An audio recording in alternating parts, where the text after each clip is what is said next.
everyone, welcome to our channel Success Series Education. My name is Tanu and मैं आपको बता दूं कि CBSE class 10th and 12th के बोर्ड एग्जाम की डेट ऑलरेडी अनाउंस कर चुकी है and that is from 15th February.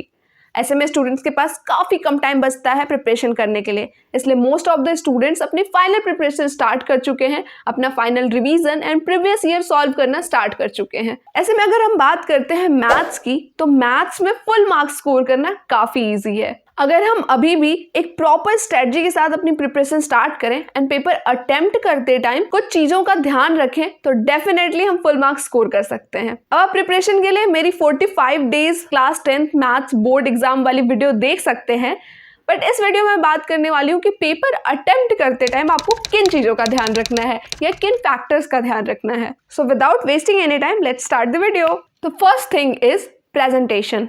अब आप सोच रहे होंगे कि मैथ्स के एग्जाम में प्रेजेंटेशन की क्या जरूरत है, तो ट्रस्ट मी, मैथ्स में प्रेजेंटेशन बहुत इंपॉर्टेंट होता है. आप ऐसे सोचिए कि एक प्रॉपरली प्रेजेंटेड आंसर शीट को पढ़ना आसान होता है, इसलिए जो एग्जामिनर कॉपी चेक करता है उसके लिए कॉपी चेक करना, इवेल्युएट करना ईजी हो जाता है एंड डेफिनेटली इससे टीचर पे एक अच्छा इंप्रेशन क्रिएट होता है.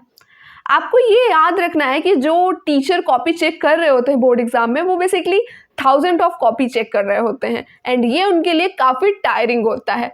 इसलिए अगर उन्हें एक नाइसली प्रेजेंटेड आंसर शीट मिलती है जिनमें उन्हें चेक करने में कम एफर्ट लगता है, जिन्हें पढ़ना उनके लिए इजी होता है, तो इसके चांसेस ज़्यादा हैं कि वो आपको ज़्यादा मार्क्स दें. प्रेजेंटेशन में हमें कुछ चीज़ों का ध्यान रखना होता है, लाइक सही आंसर के सामने सही क्वेश्चन नंबर मेंशन करें. अगर क्वेश्चन में डायग्राम की ज़रूरत है तो उसे ज़रूर ड्रॉ करें, वो भी नीटली ड्रॉ करें. इसके अलावा दोनों साइड पे मार्जिन ड्रॉ करें. ट्राई करें कि रफ वर्क लास्ट पेज पे करें. इसके अलावा जब आप क्वेश्चन सॉल्व करें एंड जो आंसर आए उसे ब्लैक पेन से हाईलाइट कर सकते हैं. आफ्टर प्रेजेंटेशन जो चीज़ आती है वो है टाइम मैनेजमेंट. आप एग्जाम से पहले जब घर पे सैम्पल पेपर सॉल्व कर रहे हो तभी आप इस चीज़ का ध्यान रखें कि आपको किस सेक्शन को कितना टाइम देना है एंड ये चीज़ अपने माइंड में पहले से डिसाइड कर लें. इसके अलावा आपको लास्ट में आंसर शीट रिवाइज करने के लिए भी 35 to 40 मिनट्स बचा के रखने हैं. तो जब आप फाइनल एग्जाम देने जाएं तो अपनी इस स्ट्रेटजी को बिल्कुल ध्यान में रखें एंड इसी के अकॉर्डिंग काम करें. आप ट्राई करिए कि आप काम रहें एंड टाइम का ध्यान रखें. ओके, द नेक्स्ट थिंग जो आती है वो ये है कि बहुत बार बच्चे कंफ्यूज होते हैं कि उन्हें एग्जाम में पेपर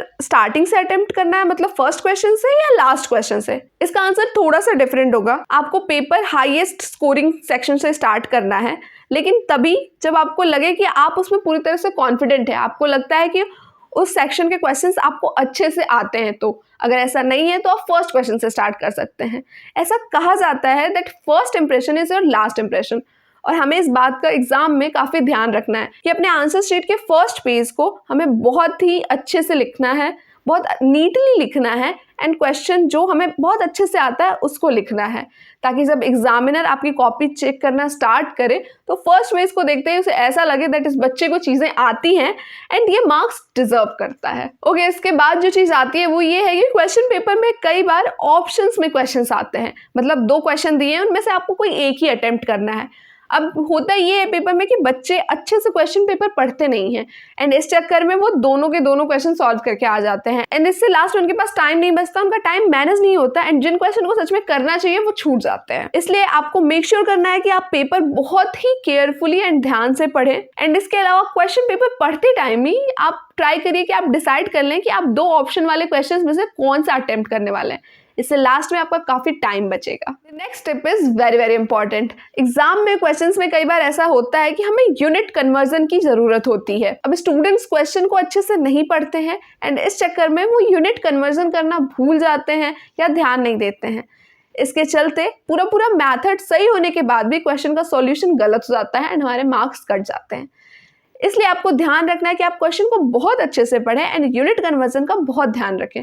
इसके लिए आप ये कर सकते हैं कि अगर पॉसिबल हो तो जब आप क्वेश्चन पढ़ रहे हो, क्वेश्चन पेपर पढ़ रहे हो, इनिशियल के जो 15 मिनट्स मिलते हैं उसमें जब आप क्वेश्चन पेपर पढ़ रहे हो तभी जब जिन भी क्वेश्चन में यूनिट कन्वर्जन की ज़रूरत है या यूनिट्स लिखे हुए हैं उनको आप पेन से अंडरलाइन कर लें. इससे जब बाद में आप उस क्वेश्चन को सॉल्व करेंगे तो आप यूनिट कन्वर्जन करना नहीं भूलेंगे एंड ये चीज़ आपके ध्यान में रहेगी. आई होप कि ये टिप्स आपको हेल्पफुल लगे होंगे एंड आपको वीडियो कैसी लगी है let me know in the comment section and ऐसे ही और वीडियोस के लिए वीडियो को लाइक कीजिए and subscribe to the channel and also best of luck for exams.